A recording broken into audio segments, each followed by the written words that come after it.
Welcome to a series that we call The End of Times, where we go through the book of Revelation verse by verse to try our best to see what it is we can expect to happen in the end times, or the times Jesus referred to as the end of the age. Now, we've gone through the book of Revelation verse by verse, and where we are is we're in chapter 8, and the seventh seal has been broken, and up until this point, all of the terrible things that are taking place on earth have been caused by man.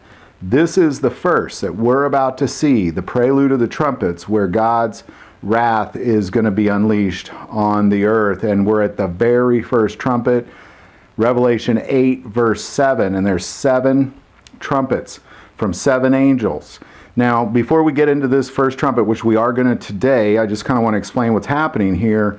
Is this trumpet is from the Greek word salpinx, which is just a one-tube horn. It says that they're made of gold. Typically, this is a narrow bronze tube. In Numbers 10, they used these similar trumpets to call to assembly. However, in Numbers 10, Moses' trumpets were made of silver.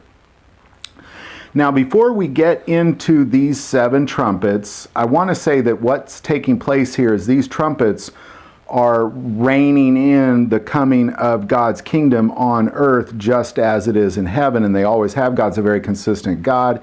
He does things consistently from the beginning of time to the end to bring about the coming of his kingdom. He's always in control. So for just a second, I don't like jumping ahead in Revelation. For just a second, we're going to jump to the very last trumpet just to kind of prove that point. So we'll get into Revelation 11, verse 15.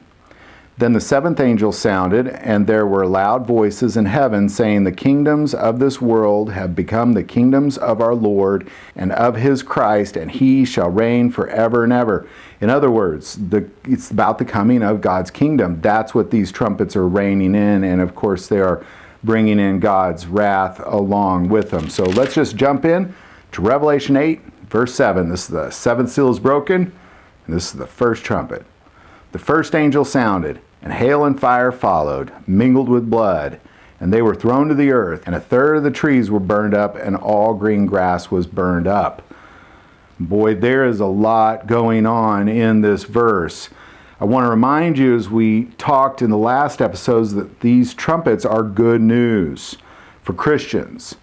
It's as if a spiritual cavalry has arrived, because what would be taking place here is they would be warring against the Antichrist.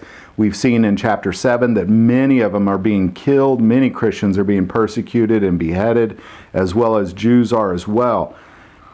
And we have arrived to this point and the knowledge that God's kingdom on earth is soon. So this is very good news. When we see this event happen, when we hear this first trumpet, this is great news. That means that it is almost here.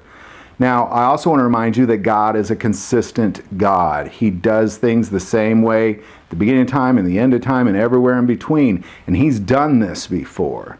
A very similar thing. So we can kind of look at more detail. If we go to Exodus 9:23, we can look at more detail of why he does this and what it is we can expect as Christians when this fire mingled with blood is raining down from heaven. It sounds pretty terrible, but in the end, it's great news for us. So let's jump to Exodus 9:23. Now, what's taking place in Exodus 9:23 is these are the plagues upon Egypt. Moses has told Pharaoh to let his people go, and he's not. And then we get to this in 9:23. And Moses stretched out his rod towards heaven, and the Lord sent thunder, and hail, and fire darted to the ground, and the Lord rained hail on the land of Egypt. So there was hail and fire mingled with the hail, so very heavy that there was none like it in all the land of Egypt since it became a nation. And the hail struck throughout the whole land of Egypt, all that was in the field, both man and beast. And the hail struck every herb of the field and broke every tree of the field. Only in the land of Goshen, where the children of Israel were, there was no hail. So God is a consistent God. Here he uses the same thing he used in Egypt on the whole earth. But just like the Israelites were safe, it hit everywhere except for where they were. It's a third of the earth. So the Christians are going to be protected from this. And he does this to remind us who he is, just like even today we know that that event in Israel's history is greatly celebrated and clearly an event by God. Jews today, just like they did 100 years ago and 1,000 years ago and 500-600 years before that, always celebrated that moment as being a victory for them, and it was clearly God that did it. But there's something so much greater going on here than that. God is pouring his Spirit out onto the earth in this first trumpet. Let's take a look at Joel 2:28, and we'll see this again. And it shall come to pass afterward that I will pour out my Spirit on all flesh. Your sons and your daughters shall prophesy, your old men shall dream dreams, and young men shall see visions. And also on my men servants and on my maidservants I will pour out my Spirit in those days. And I will show wonders in the heavens and in the earth, blood and fire and pillars of smoke. The sun shall be turned into darkness and the moon into blood before the coming of the great and terrible day of the Lord. So again, this is good news, because what's happened is we're first guaranteed protection as Christians from this event. I mean, when we talk about a pre-tribulation rapture, a lot of people talk about that because they say, well, God would not unleash his wrath on his beloved church. That is true. But that's just like the Israelites saying, well, that's not going to happen. It did happen. It happened while they were there. It just didn't happen in the geographic location they were at. And we will be protected just like they were protected. God is consistent. He uses the same things he used in Egypt as he is going to today. But the beautiful thing about this is that as Joel describes this exact same event in chapter 2, he's saying that God is pouring out his Spirit on all flesh. I mean, this is an awesome thing that is taking place here. And this is great news, because what we will see in this prophetic moment of Revelation 8:7 is, up until that point, we would have seen war, famine, death, heavy persecution, and war between the Antichrist and the Christians. So just like the Israelites saw a very similar thing, there was heavy persecution of them in that moment.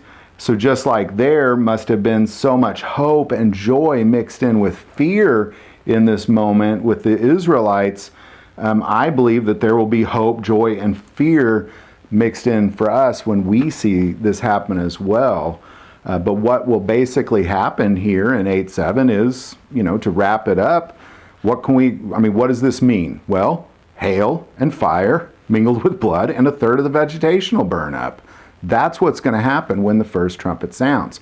But as we read this in Revelation, I always try to keep telling you to keep picturing yourself in these moments, because we will be here warring against the Antichrist. We will escape God's wrath, and we will be here during a lot of it, but that wrath is not on us. God is in control of all of it, just like he was in control in Egypt. He's also in control in the worldly events. But in the end, it's about the coming of his kingdom. He's consistent. He did those events in Egypt to bring about the coming of his kingdom, and he's going to do them again in Revelation 8 verse 7 to bring about the coming of his kingdom. We're just significantly closer to it. But the Israelites enslaved in Egypt, they were closer as well, because they were God's chosen people, and they were close to that event of Jesus Christ in the flesh coming out of their heritage. And here we are about to see his second coming. And it's good news, and you need to look at these trumpets as they're great news. And one thing that will for sure happen is we will know that he is God. That is for sure. When that event happens, when that trumpet sounds and hail and fire mingle with blood rain down on a third of the earth, destroying the vegetation, the whole world in that moment will know that he is God. And the Antichrist, just like Pharaoh, will continue to fight anyway, but the world will at the first trumpet blast know that he is God, and will also know that there were 6 more trumpet blasts to come. That's just the beginning of what God is raining down on this earth. Love to hear your thoughts on this. Put it in the comments below. If you like this video, click like and subscribe. If you feel called to support our channel through Patreon, that link is also below. But the most important part of this channel is we take prayer requests. Never hesitate to send that in. Thank you for watching this episode of God, Family, and Guns. And as always, love God, love your family, and love guns.